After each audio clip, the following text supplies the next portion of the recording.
Hey everyone, let's take a look at the facial bones. So I have a bunch of the facial bones assembled all in front of us here. But let's first start out with this bone right here, which is the maxillary bone.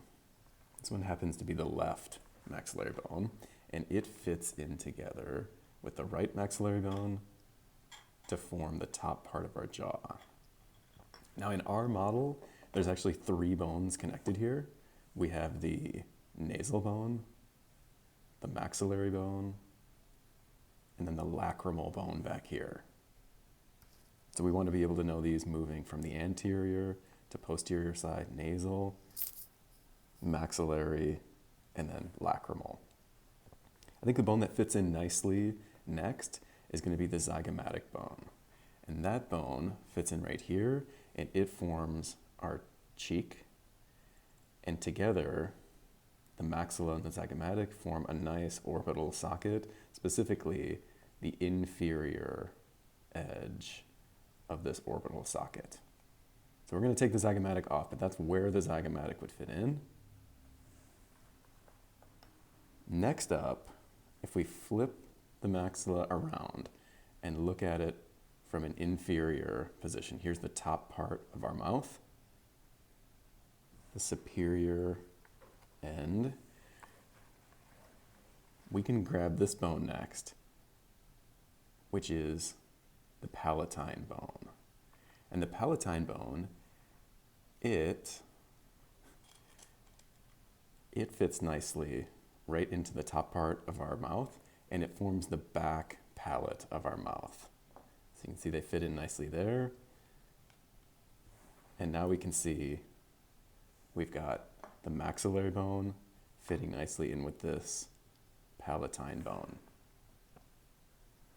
Sticking with this view right here, this next little bone that we have here is called the inferior nasal concha. And this bone fits right in the back part,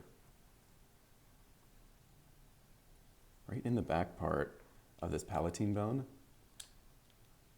right here. And it forms this little gap, or this little area, which is our maxillary sinus right here. So the inferior nasal concha, it fits nicely in, right connected to the palatine bone, and forms that nice little sinus. All right, I'm going to remove this because it doesn't want to stay in there very nicely. Now if we flip back around and look at these bones from the anterior or lateral view, remember we had the zygomatic bone that fits in our cheek. Let's continue to look through here. The next bones that we can look at maybe would be the ethmoid bone, this one right here, and the vomer. I'm going to set these guys down. So here is the ethmoid and the vomer. And I think of the ethmoid bone as being a little boat, and the vomer is a little rudder that fits right in between the bottom part of the ethmoid. And you can see it sticking out here. If this was a little boat, here would be the rudder. And from the anterior view, I'm going to show this in a second, from the anterior view, you can almost only see this front little bone. And how do these all fit together? Well, here we have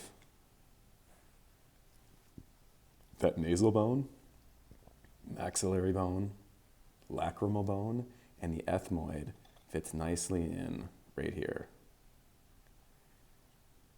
So that's sort of one of the last bones that we'll be able to see inside of this orbital socket, our eye socket. We see nasal first, maxillary, lacrimal, and ethmoid. And then from an anterior view, we can see nicely this vomer right below the nasal bone, below and deep to that nasal bone. All right, these might not all stay together, but from here, I'm going to remove the palatine, but from here, the sphenoid bone, I love the sphenoid bone, one of my favorites. The sphenoid bone fits nicely right at the back here, and hold that ethmoid in place, and it would connect with our zygomatic there. So those are our facial bones that I'd like us to know, and hopefully we have good luck assembling these and getting ready for our practical.